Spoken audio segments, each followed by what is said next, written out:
Russia Vindicated by Terrorist Surrenders in Syria by Finian Cunningham, SCF Information Clearinghouse.info, December 31, 2015. As Syrians gather in their capital Damascus to celebrate, there is a sense that the new year will bring a measure of peace, the first time such hope has been felt over the past 5 years of war in the country. Russia's military intervention to help its Arab ally at the end of September has been the seminal event of the year. After 3 months of sustained Russian aerial operations in support of the Syrian Arab army against an array of foreign-backed mercenaries, there is an unmistakable sense that the terrorist backbone has been broken, as Russian President Vladimir Putin recently put it. This past week sees several truces being implemented across Syria with the evacuation of militants from towns which they have held under armed siege. The civilian populations in these locations have been effectively held hostage as human shields by the militants, thus preventing Syrian army advances up to now. The Western media, such as U.S. government-owned Voice of America, invert reality by claiming that it is the mercenaries themselves who have been under siege from the Syrian army, instead of the fact that the mercenaries have been holding civilians in their midst as hostages, as was the case earlier in the siege of Homs, which was eventually also broken. What has changed dramatically is the advent of Russian air power. Over 5,000 sorties in 3 months, which has enabled the Syrian army to wipe out militant bases, oil smuggling and weapon supply routes in northern Syria along the Turkish border. This has left militants further inland to wither from the severance of supply lifelines. Hence the readiness now to accept truces and evacuation deals under the auspices of the United Nations and International Committee for the Red Cross. Thousands of anti-government insurgents are being bussed out of locations around Damascus, including Zabadani, Al-Qadam, Hajar al-Aswad, and Yarmouk.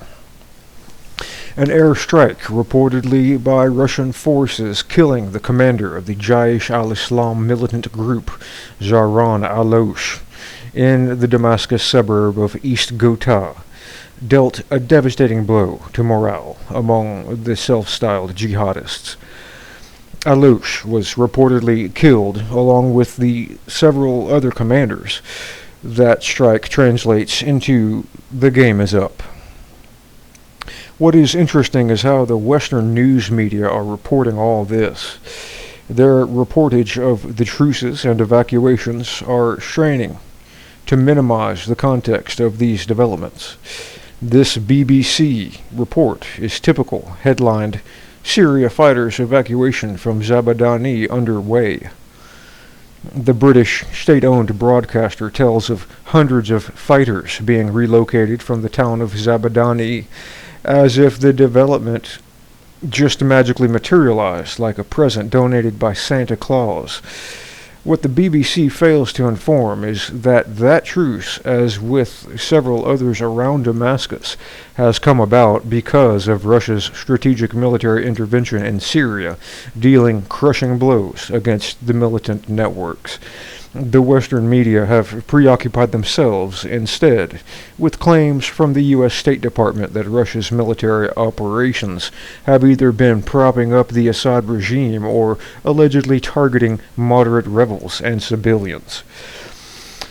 The disingenuous Western narrative, or more prosaically, propaganda, then, in turn, creates a conundrum when widespread truces and evacuations are being implemented, that obviously positive development signaling an end to conflict thanks to Russia's military intervention has to be left unexplained or unacknowledged by the Western media because it negates all their previous pejorative narrative towards Russia and the Assad government. Furthermore, The Western media are obliged to be coy about the exact identity of the fighters being evacuated. As noted already, the militants are variously described by the Western media in sanitized terms as fighters or rebels. But more informative regional and local sources, such as Lebanon's Al-Manar, identify the brigades as belonging to the Al-Qaeda-linked Islamic State group. And Al-Nusra Front. These are terror groups, as even defined by Washington and the European Union. So, the Western media has to, by necessity, censor itself from telling the truth by peddling half-truths and sly omissions. The Jaish al-Islam, Army of Islam, whose commander was killed, is also integrated with the Al-Qaeda terror network. Jaish al-Islam is funded and armed by Saudi Arabia and Qatar, and serves as a conduit for American CIA weapons to the more known terrorist outlets. Notably, Voice of America referred to the terror commander, Zahran al-Losh, with the euphemistic cleansing term as rebel leader.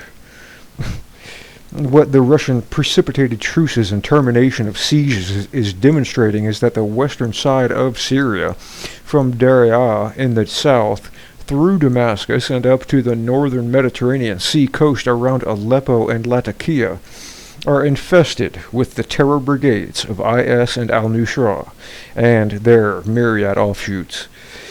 Western media have repeatedly accused Russia of conducting airstrikes against moderate rebels and not the IS brigades, which they claim were concentrated in the east of Syria. It is true that the IS is strongly based in eastern cities of Raqqa and Deir ez-Zor, from where its oil smuggling operations are mounted.